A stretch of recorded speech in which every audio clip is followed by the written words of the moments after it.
जिंदगी में सबसे ज्यादा खतरनाक चीज क्या होती है? अंधा यकीन। आज की कहानी एक ऐसी फैमिली की है जो 11 साल तक एक खौफनाक राज में जीती रही और फिर एक ही रात में सबके सब हमेशा के लिए खामोश हो गए। ये कहानी कमजोर दिल वालों के लिए नहीं। 2018 में दिल्ली का इलाका बुरारी, जिसमें 14 जून की सुबह 7 बहार 25 मिनटे पर गाली बिल्कुल आम सुबहों जैसी थी। लेकिन एक दुकान भातिया जनरल स्टोर आज बंद थी। लोग हैरान हुए। इस दुकान के तो गेट कभी बैंड नहीं होते। घर के बगल वाले पड़ोसी ने खिड़की से झंका और होश उड़ गए। 11 लोग खंबा से लटके हुए, आंखों पर पट्टी, हाथों में बंधा और मुंह बेंड। पूरा इलाका जम हो गया। पुलिस पहुंची, मीडिया आया, न्यूज चैनल्स पर सिर्फ एक ही ब्रेकिंग, बुरारी में 11 लाशें। लेकिन सबसे अजीब बात, घर में कोई तोड़फोड़ नहीं, कोई मुकाबला नहीं, कोई खून का निशान नहीं। घर बिल्कुल साफ, जिसे सब ने शांति से मौत को अपनाया हो। मगर क्यों? ये स्टोरी चंदावत खानदान की है, जिसे भतिया खानदान भी कहा जाता है। तकरीबन 20 साल सी बुरारी के सुंत नगर में 3 मंजिला मकान में रह रहा था। ये लोग हरियाणा से यहाँ आकर आबाद हुए थे। खानदान एक किरियाना स्टोरी मतलब भी जनरल स्टोर चलती थे और पिलई मतलब लकड़ी का भी कारोबार चलाती थी। खानदान में रहने वाली अफराद ये थे: भतिया परिवार, ओके, 51 लोग, 3 पीढ़ियां, ददी बेटे बहुओं पोते पोतियां। सब परिवार को आइडियल कहते थे: नेकी, प्यार, एकता, डिसिप्लिन। लेकिन अंदर कुछ और चल रहा था। पुलिस को घर के एक कमरे में एक अलमारी मिली और उस अलमारी में मिली 11 डायरीज, हर साल की 11 साल की डायरी। और यहीं से खुलने लगा सबसे खतरनाक सच। एक डायरी में लिखा था: आज से रात 12 बजे सब मिलकर उत्तरण क्रिया करेंगे। हाँ दादी जी, हम सबको बचाएंगी, उनकी रूह हमें मंजिल तक ले जाएगी। दूसरी डायरी: बांध घूंघट, बांध आंखें, जुबन बांध, हाथ बांध, कोई चीखेगा नहीं, कोई रोएगा नहीं, सबको बचा लिया जाएगा।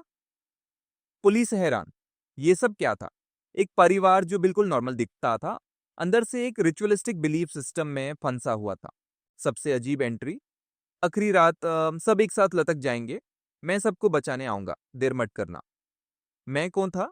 सब डायरीज में मैं का मतलब एक ही शख्स, ललित भाटिया, जिसने 10 साल पहले अपने पिता को खोया था और कहता था कि पिता की रूह उनसे बात करती है। ललित शुरू में बिल्कुल नॉर्मल था, पर पिताजी के इंतकाल के बाद वो चुप रहना शुरू हो गया, ज्यादा बोलता नहीं। एक दिन अचानक बोला: पिताजी आज मुझसे मिली, कहते हैं मैं परिवार को ऊपर ले जा सकता हूँ। घर वालों ने पहले मजाक समझा, लेकिन धीरे धीरे ललित की हर बात फैमिली फॉलो करने लगी। वो बोलता: पिताजी कह रहे हैं ये करो, और सब करते। डायरी में हर एंट्री ललित के लिए लिखी होती थी, जैसे किसी ने उसका दिमाग कैप्चर कर लिया हो। पुलिस साइकोलॉजिस्ट कहती है ये मस सुसाइड नहीं, ये मैस हिस्टीरिया था। एक पूरा परिवार एक ही आदमी की बात पे यकीन करने लगा। 30 जून की रात द्वेना पुलुडने बजे। डायरीज में लिखा था: आज सबको बेहतरीन रोशनी नसीब होगी, रस्सी लटकाना जरूरी है, दम बैंड रखना, दर्द नहीं होगा, मैं नीचे हूं, पिताजी के साथ, सबको बचा लूंगा।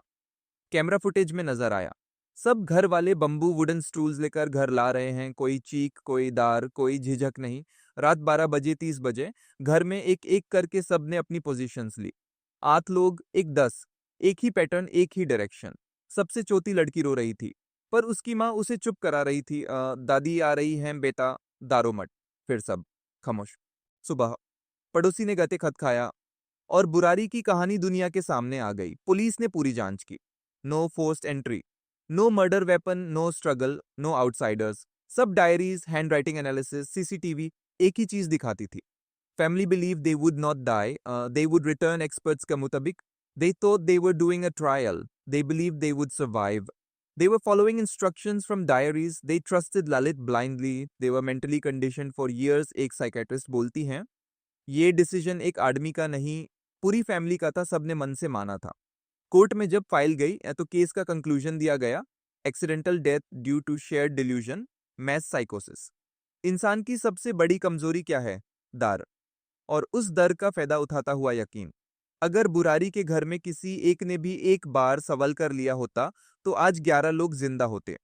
किसी पर अंधा यकीन मत करना, जिंदगी अल्लाह ने सोचने के लिए दी है, बेसोचे मत चलो।